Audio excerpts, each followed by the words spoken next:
Hi guys, welcome back to the Big Sew Along. I'm Ginny, and as always, I thank you very much for choosing to spend a little time with me. This week we are talking about proportions, and I am talking specifically about proportions in garments that are oversized and sometimes layered. Those are the styles that I really like to wear. The proportions for those things tend to be a little bit different for more fitted clothes. Before we get into this, let me just say that I am not a professional stylist, and if you listen to a professional stylist, they're probably going to tell you exactly the opposite of what I tell you. There are a lot of people out there who say, don't do this if you're under 5'4", or don't do this if you're over 50, or don't do this if you're whatever. The bottom line is I don't believe in fashion rules, period. The only rule I have for getting dressed is that I have to wear clothes that make me feel comfortable and good about myself. Those are the only rules I follow. So these other prescriptions you see aren't going to apply, especially because my style of clothing is generally oversized and generally layered. And because of that, I think proportions are a little bit different than if I was wearing tailored clothing. The other reason I don't really believe in these prescriptive rules is, maybe 25 years ago, I was working at a department store, and a famous TV stylist came into the store to do a big presentation thing, and she was talking to all the people in the crowd, they had different questions for her and whatever, and she would call people up and tell them what was wrong and what was right with their outfit. And one of the things she said was, to some woman, she was like, you cannot wear crop pants. They're just going to make you look shorter. And then not 2 weeks ago here on YouTube, I was watching a professional stylist talk about, excuse me, talk about the same sort of thing. And she was saying, if you're shorter, you shouldn't let your jeans touch your tennis shoes because that's going to make you look shorter. You should have your space between the bottom of your jeans and the top of your shoes. So both of those things can't be true. Shorter pants can't make me look shorter and also make me look taller. What can be true is that our perceptions changed over 25 years. 25 years ago, people weren't wearing crop pants all that much. Now, people wear crop pants all the time. So, neither of those pants makes you look taller or shorter.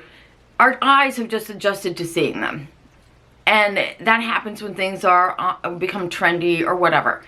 You get used to seeing it, so it becomes normalized and it doesn't look disproportionate or awkward to you anymore. So, aside from everything else I say today, keep in mind that even if we're not talking about a trend, even if we're just talking about something that you're trying out new for the first time, it might not be that your clothes need to alter at all. It might just be that you need to let your eyes adjust to something different. Okay? That's my philosophy anyway. So, that said, a lot of times when people design things to be oversized, they design them to be oversized all around. Which means that sometimes your armholes and your necklines can get disproportionately large in comparison to your body. They may look perfectly in proportion compared to an oversized garment, but when you put them on your body, they're big. When you have a wide, large, loose garment with a wide, large, loose neck and a big, low armhole, it starts looking less oversized and more too big, if that makes sense.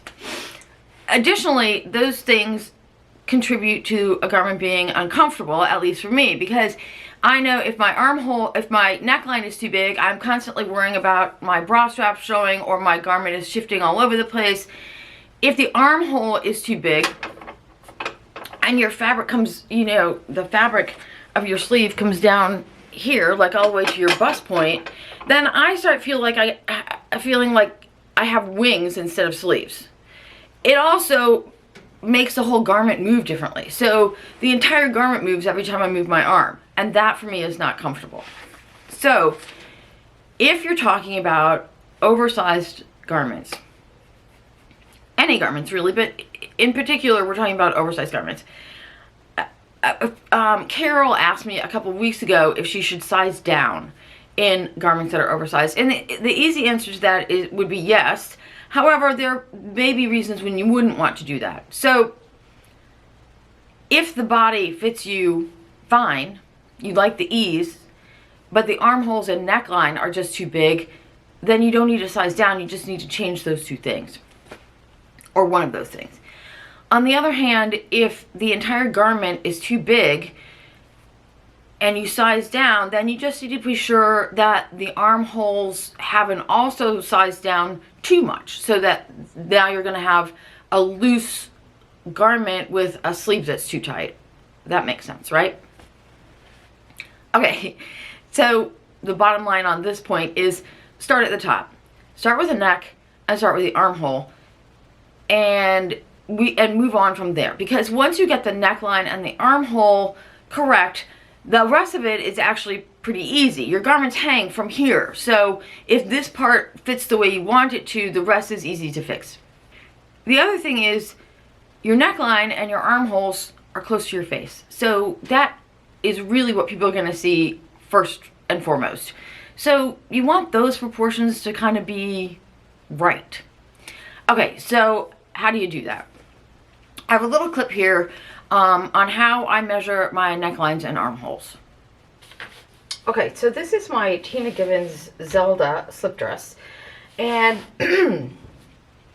I've already altered this pattern, but I just want to show you what I would look at.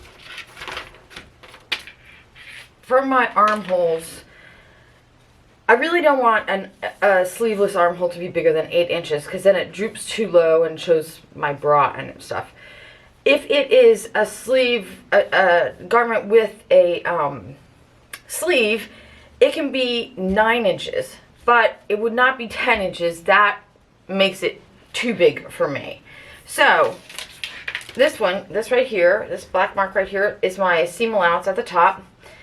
This line right here matches up right with the base of my armhole. It really should be 5/8 of an inch lower than that, but that's okay for these purposes. So I would measure from this mark straight down. And I can see that that measures about 7 3/4. Mine is really going to measure right at about 8 inches. So that's good. If it was too big, in this case, this just had a really long strap, so I just cut it off. But in most cases, I would raise this up so that this distance is the distance that I like for my armhole. This is my Suzanne Harper tunic. I have 7 3/4 inches. That is a little narrower than I usually go for. However, in a drop sleeve, this distance can actually be a little bit smaller, because this doesn't go around your armpit and around your shoulder. It goes around your bicep. So if you're doing a drop sleeve like this, you just want to be sure that this distance has the ease that you like. And this one measures 7 3/4, so that's 15.5 inches. My biceps measure 11 inches, so I think that gives me 4.5 inches of ease. So now we're back at our Zelda, and we're going to look at the neckline. I know that between the center of my body and my bra strap, I think it's about 4.5 inches. So from the center front, let's just measure down here. We don't even have to be super precise. Now, if you think it's off, you'll want to go back in and check things. But just for reference, I can see already that 4 inches is way over here. I'm totally fine. Now, on my Harper tunic, my neckline was too wide.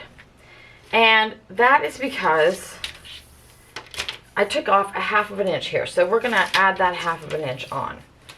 And you'll see. If my tape measure is here, and I look over to here, right about where my seam allowance is, that measures 4.5 inches. That means that's going to sit right on top of my bra strap, which means my bra strap is going to show a little bit. So I cut off a 1/2 inch from the center front, which was maybe a mistake, but we'll get into that later.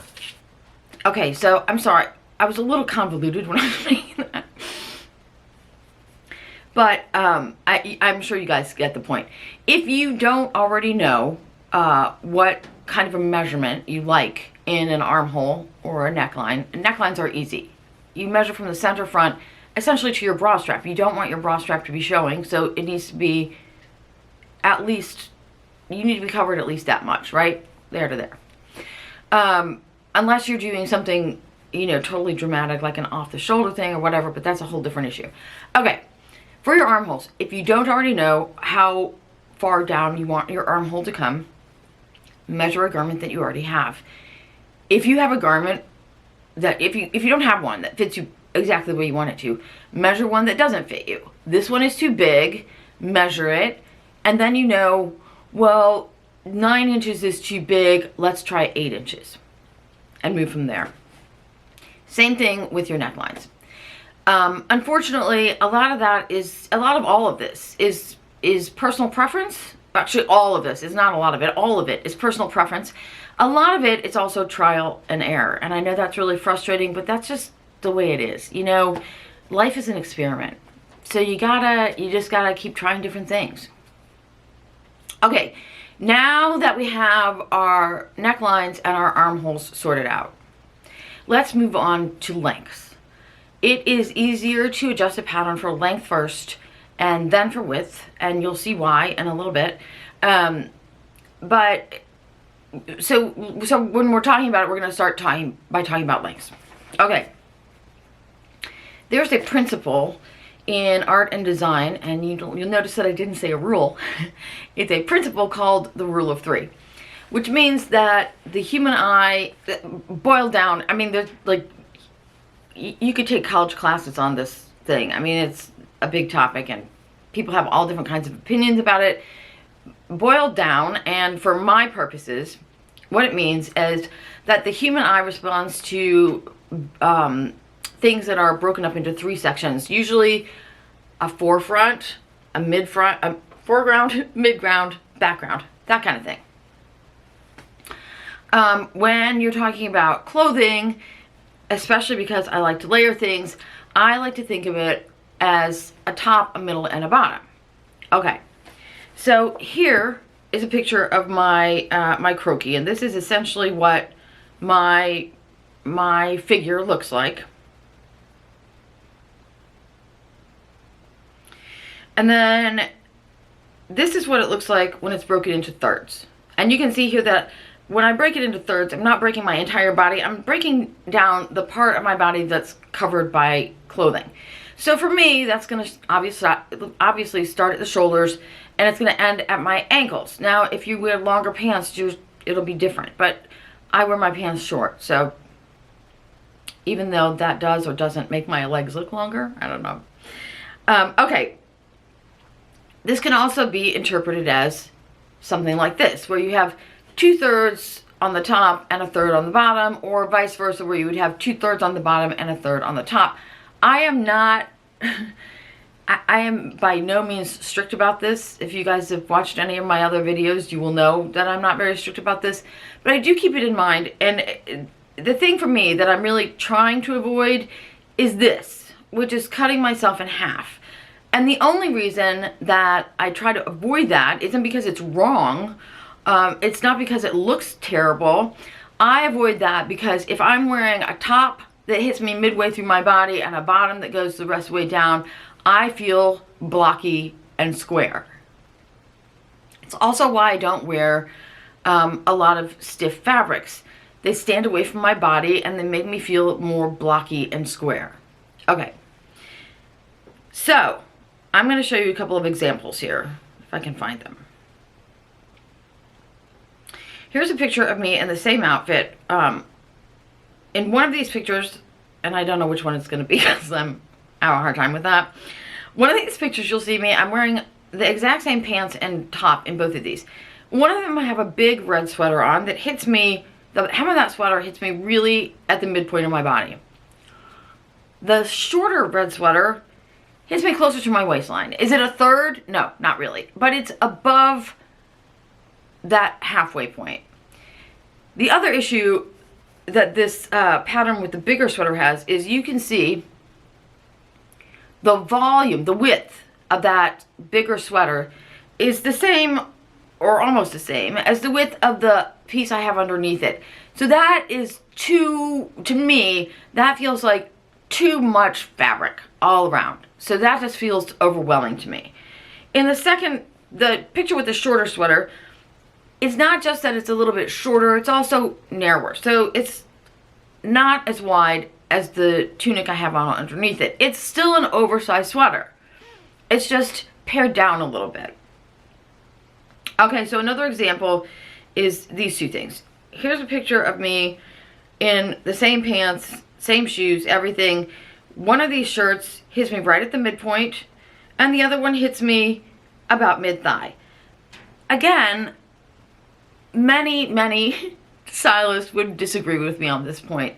I don't like something to hit me at the midpoint. I prefer for it to be mid-thigh or higher at my waist, so that I have, so that you break up all those like horizontal lines, and so they're not all like right in my middle where I feel like it cuts me in half. And again, that just makes me feel blocky. So this longer shirt is also a good example, and I know you can't see it very well here, but this shirt has a really deep armhole. It's like down to here.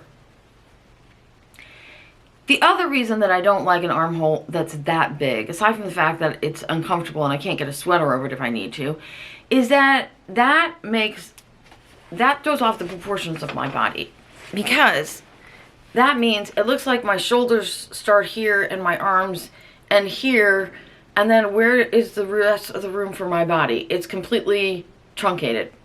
That's another reason to not have armholes that are too deep. So anyways, this white shirt, the longer white shirt, could benefit from a little adjusting, is all I'm saying there. Okay, so aside from trying to break things into thirds instead of halves, because I'm shorter, I sometimes like to do things that will also break up the horizontal lines a little bit. Like, I will often put a slight curve in the front of my garments, like so a high-low curve. I will often wear tunics that button all the way up the front, but I will only button them to, like, you know, under my bust and let the rest hang open. I will often wear a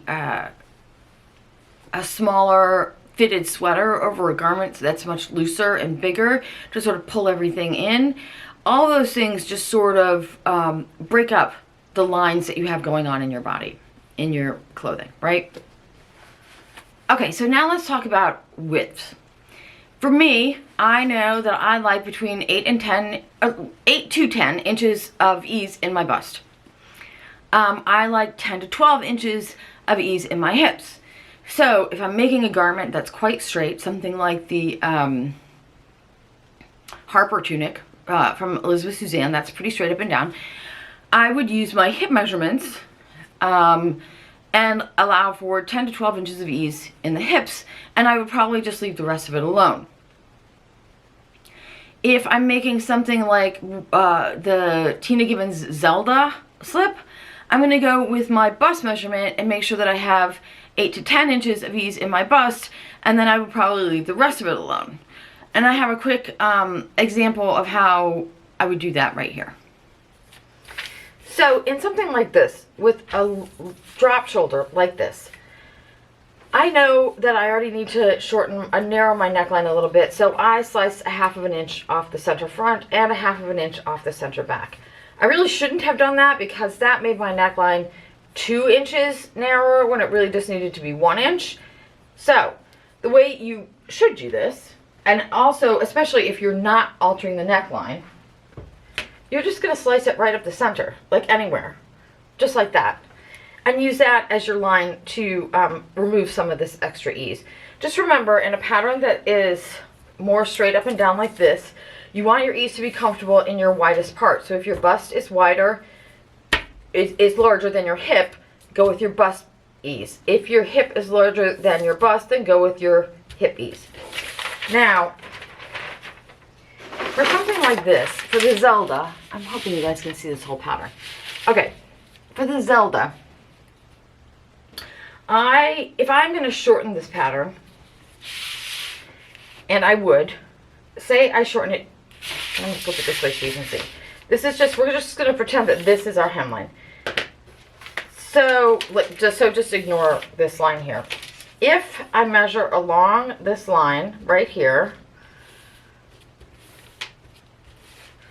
that measurement is 23 inches. Now, if I shorten this from the bottom, say I'm going to shorten it 2 inches. If I measure it along this 2-inch line where I'm going to cut it off, this line measures 22 inches. So now we've already lost an inch off of the side. And that's going to be, you're going to lose an inch times 4, right? Because you have 2 fronts and 2 backs. So that's going to reduce your circumference at the hem by 2 inches just by shortening it from the bottom instead of someplace else. Now, if that still feels like too much for you, like too much volume for you, but you still want this sort of a look, that is also an easy fix. In a garment like this, you're going to check your bussies. You're not going to really worry about your hippies. This is going to be fine. Then you can just do this.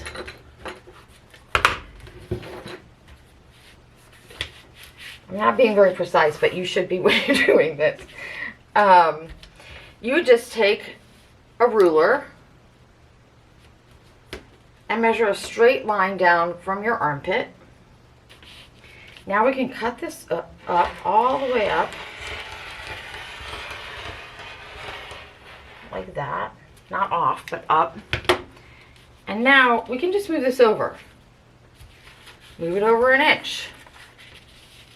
That looks like an inch right there. Now remember, every time you move this an inch and you do the same thing on the back, you're going to lose 4 inches in circumference. And 4 inches is actually a fair amount. But this is a really easy way to reduce some of the extra volume at the bottom without really altering the fit of the rest of your top. Okay, so one last thing I want to talk about is garments that are gathered. And I'll show you a picture here of me in my, this is my Tropical Research baby doll dress. This one is the linen. Now, when you look at this picture, I don't think that this dress looks bad. I think it looks fine. But when I turn to the side, you can see that I have a little volume problem here. This is really, for me, this just feels like too much fabric. That is because a lot of times when you have something gathered like this, whatever this measurement is, the top part measurement, the bottom part, the circumference of the bottom, is usually twice the circumference of the bodice. It's not always. That's just like a really general rule. But if you make like a little drop waist dress with like a gathered skirt on it, it's usually a ratio of 1 to 2. Okay? For me, that is a lot of fabric. Again, because I'm shorter, I don't have that much room to displace all that fabric. So to me, this dress would benefit from reducing some of that fabric. For me, that sweet spot is somewhere between 1.5 and 1 3/4 times the bodice. So if my bodice is 40 inches, then maybe the skirt part is going to be 60 inches. That's 1.5 times, or it's 70 inches. That's close to 1 3/4 times, I think. You got the point. I want to reduce some of that volume, and you don't have to reduce it that much. The only thing is, I will say, it doesn't matter how tall or short you are. If you go lower than 1.5 times for a gathered garment, meaning that if your skirt is less than 1.5 times the circumference of your bodice, the gathering starts to look a little spaced out and not very intentional. So I don't generally do that. My minimum is 1.5 times. So the other thing is, because this dress is quite long, I feel like this could also be one of those things that could really benefit from having like a slight high-low hem. And I just sort of drew it in here so you guys could see what I was talking about. So that was actually going to be my project to work on this week. That and my new Harper tunic, which I have almost finished. But I just didn't get enough time to get all those done. So I will have those finished for you guys next week so you can sort of see a comparison between the way they were and the way I have altered them. The very last thing I want to talk about is just to remember your shoes. Shoes can totally make or break your outfit no matter what it is.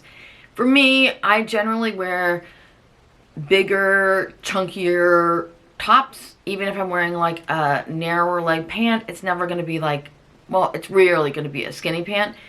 So for me, I like a chunky shoe. I feel that just grounds me and it balances out whatever I've got going on top.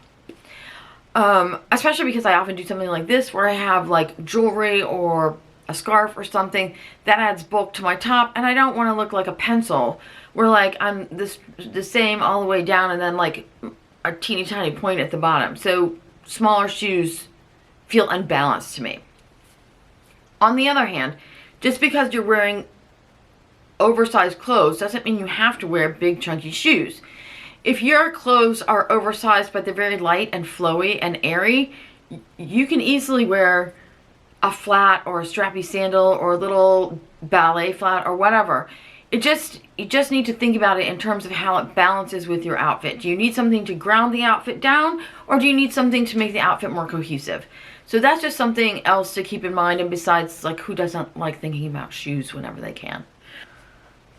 Okay, you guys, that is my little take on proportions. I really, as I said, this is not your typical stylist lecture on proportions. This is just my take on how I can adjust some of my more oversized clothes to be more comfortable for me. As I said in the beginning of this video, the only fashion rule I have is that I have to wear things that feel good and that make me feel good. So they have to be comfortable and they have to be stylish to my eye, which is most definitely not the same thing as stylish to everybody else's eye. We're all personal, right? We're all different. We're different sizes. We're different shapes. We're different ages. We have different lifestyles. All of those things come into play. The important thing is that you get the clothes you like to fit you in a way that you like. And that is my goal for this video. I hope this has helped you. I did want to say most of this information is obviously geared towards people who are shorter because I am short. If you are taller and you have some tips for other people who are taller to like balance out their proportions or those kinds of things, anything that you think would be relevant to this video, then please, please, please leave a comment below, because I know some of our other taller viewers would benefit from those comments as well. Okay, now that's it for me this week. Next week, I think we're gonna, I have a couple of things from this week to show you for next week. And then I think I'm just gonna go over a couple of other things I've been working on. So a little catch-up video. Until then, you guys, I wish you all very happy sewing.